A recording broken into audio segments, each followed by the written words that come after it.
मनोज जरांगे पाटील यांच्या आंदोलनाचा 1 सप्टेंबर रोजी चौथा दिवस आहे। दक्षिण मुंबईत मराठा आंदोलकांमुळे मोठी गर्दी झाल्यानं मुंबईकरांचे दैनंदिन व्यवहार खोळंबल्याचं मुंबईकरांचं म्हणणं आहे। 29 आणि 30 तारखेपर्यंत मुंबईत मराठा आंदोलकांचं आंदोलन सुरू असतानाच 31 तारखेपासून सगळा मामला बिघडल्याचं आंदोलक म्हणतात। मुख्यमंत्री देवेंद्र फडणवीस जेव्हा मुंबईतील विविध टीव्ही चॅनलमध्ये गणपती दर्शनाला गेले आणि त्यानंतरच मीडियावर वेगवेगळ्या बातम्या सुरू झाल्याचा आरोप आता आंदोलक करत आहेत। त्याच पार्श्वभूमीवर हा सगळा प्रकार काय आहे पाहूयात या व्हिडिओच्या माध्यमातून। नमस्कार, मी राम आणि तुम्ही पाहताय कार्यारंभ। मुंबईतील मराठी मीडिया गेल्या 4 दिवसांपासून मनोज जरांगे पाटील यांचं आंदोलन कव्हर करते। यापूर्वीही इलेक्ट्रॉनिक मीडियानं जरांगे पाटलांच्या सगळ्या पत्रकार परिषदा आणि आंदोलनं लाईव्ह दाखवली।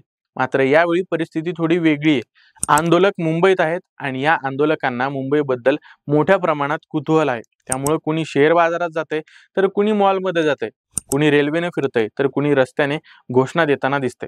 काही अतिउत्साही कार्यकर्ते आहेत, पण काही मीडियाने ज्या पद्धतीने मराठा आंदोलक चोर आहेत, मराठा आंदोलक महिलांना त्रास देत आहेत असं सांगितलंय, त्यावरून मराठा आंदोलकांच्या बदनामीचा प्रयत्न होतोय असा आरोप मराठा आंदोलक करत आहेत। भगवा गमछा घातलेला प्रत्येक व्यक्ती हा मराठा समाजाचाच कार्यकर्ता आहे हे कशावरून?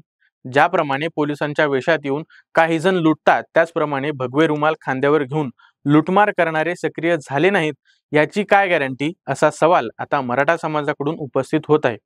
काल न्यूज 18 लोकमतच्या एका महिला पत्रकाराने माझ्यासोबत छेडछाड झाली, माझे कपडे ओढले गेले, कॅमेऱ्यावर खडे फेकून मारले जात आहेत असा आरोप केला। त्यानंतर त्यांनी मनोज जरांगे पाटील यांनाही निवेदन दिलं। पण प्रश्न हाच आहे की जिथे या महिला पत्रकाराची छेड काढण्यात आली तो संपूर्ण परिसर सीसीटीव्हीच्या कक्षेत आहे। महिला पत्रकारांनी या घटनेची तक्रार पोलीस ठाण्यात नोंदवायला हवी होती, जेणेकरून सीसीटीव्हीत कुणी छेड काढली हे स्पष्ट दिसलं असतं। जरांगे पाटील म्हणतात त्याप्रमाणे आंदोलकांच्या वेशात पोलीस घुसले आहेत का, की खरंच अतिउत्साही कार्यकर्त्यांनी हा प्रकार केला हे समोर येईल। पत्रकार बातम्या करीत असताना आतापर्यंत कुठल्याही घटनेत आधी सीसीटीव्ही फुटेज मिळतं का ते पाहत असतात, पण स्वतः सोबत छेडछाड झाली असताना संबंधित महिला पत्रकारांनी असे व्हिडिओ बाहेर का काढले नाहीत?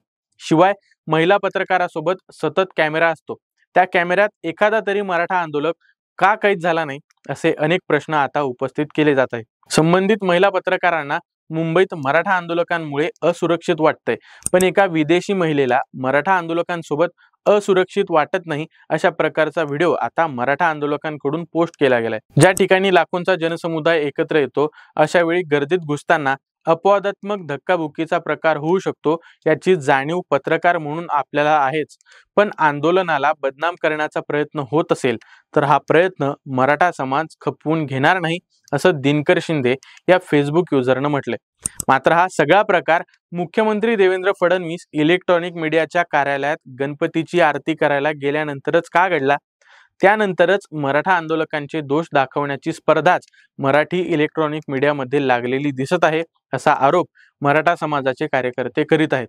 मराठा समाजाने आजपर्यंत 58 मूक मोर्चे काढलेत, त्यात लाखो लोक होते, पण त्यावेळी एकाही आया बहिणींची तक्रार आली नाही असंही मराठा आंदोलक बोलत आहेत। बाकी तुम्हाला काय वाटतं? मराठा आंदोलकांनी असा प्रकार केलाय का, की आंदोलनात समाजकंटक घुसलेत आणि त्यांच्याकडूनच आंदोलनाला बदनाम करण्याचे प्रयत्न केले जात आहेत? तुमचं मत आम्हाला कमेंट करून नक्की कळवा। धन्यवाद।